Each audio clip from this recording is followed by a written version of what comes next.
Welcome to SS Window Selection, Way of Learning. Subscribe the channel, click on bell icons for daily updates. Hi friends, this video is related to the SSB psychology test, जो कि psychology की test के अंदर में जो सबसे पहला जो टेस्ट होता है टेट, ठीक है, टेट पिक्चर में जिसमें आपको 12 पिक्चर दिखाई जाती है और आपने उसके ऊपर स्टोरी लिखना पड़ता है। इस वीडियो में मैं आपको सबसे पहले एक टेट की सैम्पल स्टोरी दिखाऊंगा, टेट की एक सैम्पल पिक्चर दिखाऊंगा जो कि हमेशा न्यू होती है, आपको पता है, और कैसे पिक्चर को परसीव करते हैं, कैसे स्टोरी राइट करते हैं, और जो सैम्पल स्टोरी है उसको साथ में कैसे उस सैम्पल स्टोरी को इंटरप्रेट किया जाता है और कैसे ऑप्शन लाइक क्वालिटी उसके अंदर से निकाली जाती हैं। तो इस वीडियो में हम इन चीज़ों के बारे में बात करेंगे ताकि आप अपनी एसएसबी साइकोलॉजी की प्रिपरेशन कर सकें। तो माई सेल्फ डॉक्टर इंद्रपाल, तो इसलिए शुरू करते हैं। आप मुझे फॉलो कर सकते हैं एसएसबी फेसबुक के अंदर एसएसबी इंटू सिलेक्शन 2 और अदर सोशल मीडिया के अंदर भी, जो लिंक्स है वो डिस्क्रिप्शन बॉक्स में आपको मिल जाएंगे। तो पहले स्टार्ट करते हैं। सबसे पहले मैं आपको कुछ चीज़ें बताना चाहता हूं, वो है कि जब भी आप स्टोरी लिखते हैं तो उसमें कृपया करके कभी भी हमेशा याद रखना कोई भी कटिंग नहीं होनी चाहिए और जो आपकी राइटिंग है वो रीडेबल होनी चाहिए। कि बिल्कुल ऐसे नहीं कि बिल्कुल आपने ऐसे लिख दिया कि जो आपके एसेसर है, जो साइकोलॉजिस्ट है, उसको पढ़ने में ही नहीं आ रहा है। कुछ वर्ड्स हैं जो सुपरलेटिव वर्ड्स हैं वो आपने कभी भी यूज़ नहीं करने। Intelligence, hard working, obedient, responsible, ये कुछ वर्ड्स हैं जो आपने यूज़ नहीं करना है। ये वर्ड्स आपके हीरो के एक्शन से ही रिवील होंगे। कैसे रिवील होंगे, ये आपको आने वाली स्टोरी, जो मैं सैम्पल स्टोरी दिखाऊंगा, उसमें आपको दिखाऊंगा कि कैसे उसकी क्वालिटी उसमें से एसेस करके हीरो की क्वालिटी निकालता है और वो क्वालिटी आपसे पर्सनैलिटी से कोरिलेट की जाती है। Never give any rewards to your hero. Hero को कभी भी सेना मेडल, कभी भी उसको बड़ा पद ये कुछ चीज़ देने की ज़रूरत नहीं है। वो आपने सिंपल उसको फिनिश करना है, आउटकम सिंपल रखना है। कंप्लीट योर स्टोरी, कुछ चीज़ों में स्टोरी किस हिसाब से कंप्लीट होनी चाहिए, स्टोरी के कुछ पहलू होते हैं लिखने के, उन चीज़ों के ऊपर मैं बात करूंगा। सबसे पहले आपको पता होना चाहिए, जब भी आप स्टोरी लिखते हैं तो अभी बात आती है ऑब्जर्वेशन की। जब आपको पहली पिक्चर दिखाई जाती है तो उसमें सबसे चीज़ें ध्यान देने वाली बात होती है सराउंडिंग एरिया। सराउंडिंग एरिया क्या होता है कि उसके सराउंडिंग एरिया में क्या है, क्या वह विलेज का सीन है, कोई सिटी का सीन है, कोई कॉम्प्लेक्स का सीन है, कोई स्टेडियम का सीन है, कौन सा सीन है, उस सीन को ध्यान रखते हुए आपने स्टोरी को देखना है। फेस एक्सप्रेशन क्या है करेक्टर का, करेक्टर मूड, जो करेक्टर है वो किसी से एंग्री मूड में है, पोलाइट मूड में, किसी से बात कर रहा है, कैसा एक्सप्रेशन है, वो चीज़ उससे आपको पता लगेगा। क्या ड्रेस पहनी है, क्या वो एक विलेजर्स की ड्रेस पहनी है, क्या उसने नॉर्मल फॉर्मल ड्रेस पहनी हुई है, क्या उसने स्पोर्ट्स ड्रेस पहनी है, क्या उसने डॉक्टर की ड्रेस पहनी है, क्या उसने एडवोकेट की ड्रेस पहनी है, कौन सी ड्रेस पहनी है, वो बहुत इंपॉर्टेंट है ताकि आप स्टोरी जो लिखेंगे वो उसके रिलेवेंट हो। क्या कैरी क्या कर रहे हैं, साथ में ब्रीफकेस है या कोई इंस्ट्रूमेंट लेके रखा हुआ है, जो भी चीज़ उसको कैरी करें उसके अकॉर्डिंग ही आप उस करेक्टर का रोल या उस करेक्टर की जो लेट टू दिस सिचुएशन में लेके आएंगे या हीरो का इंट्रोडक्शन देंगे, उसी अकॉर्डिंग आप बनाएंगे व्हाट दे आर डूइंग, और वो उस पिक्चर में क्या कर रहे हैं। आपकी जो सेंसेस हैं, जो आपकी इनर सेंसेस है, वो बताएगा, आपका सबकॉन्शियस माइंड बताएगा कि उसके एक्शन से कोरिलेट करते हुए आपके ऊपर एक थीम निकल के आएगी। और स्टिमुलस हर पिक्चर के अंदर में जो भी साइकोलॉजिस्ट होता है वो एक स्टिमुलस वहाँ पे प्रेजेंट होता है। उस स्टिमुलस को यदि आप समझ जाते हैं तो आपकी स्टोरी की जो थीम्स होंगी वो बिल्कुल स्टोरी जो पिक्चर के अकॉर्डिंग होगी और आप एन एक्सेप्टेबल स्टोरी है वो बिल्कुल लिख सकते हैं। सिचुएशन, जब भी आप स्टोरी लिखते हैं, स्टोरी लिखने के कुछ पहलूज होते हैं। सबसे पहला हीरो का इंट्रोडक्शन। हीरो को इंट्रोडक्शन में आप हीरो के बारे में बताते हैं कि वो हीरो का नाम क्या है, क्या काम करता है, क्या पढ़ रहा है, तो कौन सी स्कूल में पढ़ रहा है, किस काम कर रहा है, तो कौन सी कंपनी में कर रहा है, किस पोस्ट पे कर रहा है।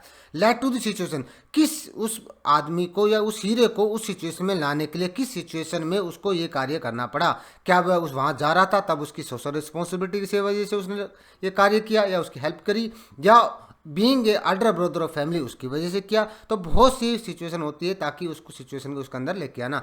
कभी भी किसी भी आदमी हीरो का या किसी भी मानव का कोई भी काम करता है उसके पीछे उसका कारण होता है, उसके कारण के बारे में मैं आपको बाद में बताऊंगा। सॉल्यूशन, उस प्रॉब्लम को उसने किस हिसाब से, किस माध्यम से उसको सोल्व किया है, क्या क्या रिसोर्सेज यूज किए हैं और कितने समय में, कम समय में अच्छे रिसोर्सेज यूज करते हुए उसको अच्छा आउटकम लाते हुए उस कार्य को समाप्त किया या उस प्रॉब्लम को रिसॉल्व किया है और आपका आउटकम हमेशा पॉजिटिव होगा। और साथ रखना, याद रखना, कभी भी आपने कभी भी रिवार्ड्स कोई भी यूज नहीं देना है और कोई भी सुपरलेटिव वर्ड यूज नहीं करना। मैं आपको एक हिदायत देता हूं, कभी भी टैट की स्टोरी लिखते हैं या कोई भी पीपीटी स्टोरी लिखते हैं, कभी भी ट्राई वर्ड यूज नहीं करना। ट्राई और आई विल डू, तो ये ही विल डू, तो ये ट्राई वर्ड होता है कि मैं करूंगा, बट इसमें श्योरिटी नहीं है। जब आप लिखते हैं आई विल डू कि मैं करूंगा, तो इसमें कुछ संभावनाएं आती हैं कि इस बंदे के अंदर डेडिकेशन है, तो इसलिए ट्राई वर्ड नहीं लिखना, तो ये आपकी क्वालिटी को काट देगा। ठीक है, सॉरी। नेक्स्ट, आज की जो टैट की पिक्चर है, आपको पता मैं हमेशा टैट की नई पिक्चर लेके आता हूं। जो टैट की पिक्चर है आपके सामने है, इसमें आपने सबसे पहले आपने देखना है सराउंडिंग एरिया। सराउंडिंग एरिया में आपको क्लियरली विजिबल है कि कुछ बुक्स रखी हुई हैं। ठीक है, यहाँ पे सीटिंग, एक बच्चा पढ़ भी रहा है, यहाँ पे सीटिंग के लिए चेयर्स भी लगी है, कुछ बेंचेस भी लगे, तो इसका मतलब ये एक लाइब्रेरी का सीन हो सकता है। और जहाँ पे एक लाइब्रेरी का जो बुक वाला जो बंदा है, एक लाइब्रेरियन भी हो सकता है, वो एक कैंडिडेट को या एक बच्चे को लाइब्रेरी इशू कर रहा है या उसको कुछ समझा रहा है, कुछ बता रहा है, और एक बच्चा यहाँ पे पढ़ाई कर रहा है। तो अब इसमें ये जो पिक्चर है, ये सोशल एडजस्टमेंट फैक्टर 2, जो आपको पता है जो ऑप्शनल इक्वालिटी है उसके फैक्टर 2 के अंदर में सोशल एडजस्टमेंट जो आती है उससे रिलेटेड ये पिक्चर दी है। इसमें स्टिमुलस क्या है? स्टिमुलस आपका पिक्चर में आपकी लाइब्रेरी और ये बंदा है। तो इसमें आपने क्या करना है कि लाइब्रेरी से रिलेटेड कोई भी आप अपने एक थीम सेलेक्ट कीजिए। थीम सेलेक्ट करना है, थीम बहुत सी हो सकती हैं, या आप एक लाइब्रेरियन हो सकते हैं, आपने वहाँ पे रिनोवेशन कराया, आपने उसने बुकों को अच्छे सेल्फ से रखा, वहाँ पे उसकी नंबरिंग कराई, वहाँ पे एक डाटाबेस बनवा दिया, इशू की बना दिया, वहाँ पे कुछ और बुक्स की रिक्वायरमेंट थी वो बुक करवा दी, तो टोटल चीज़ें आप उसमें डाल सकते हैं। दूसरा, अब लाइब्रेरियन है, आपको कोई रिस्पॉन्सिबिलिटी की मिली कि आपने ही कुछ ऑर्गेनाइज कराना है, जैसे कोई डिबेट कंपटीशन ऑर्गेनाइज करना है, तो आप बीइंग ए लाइब्रेरियन आप वहाँ पे इनिशिएट ले सकते हैं, या आप इसको हीरो बना सकते हैं। यदि इसको हीरो बना रहे हैं तो आप किसी कम्पिटिटिव एग्जाम में या किसी कम्पिटिटिव डिबेट्स के अंदर में या किसी भी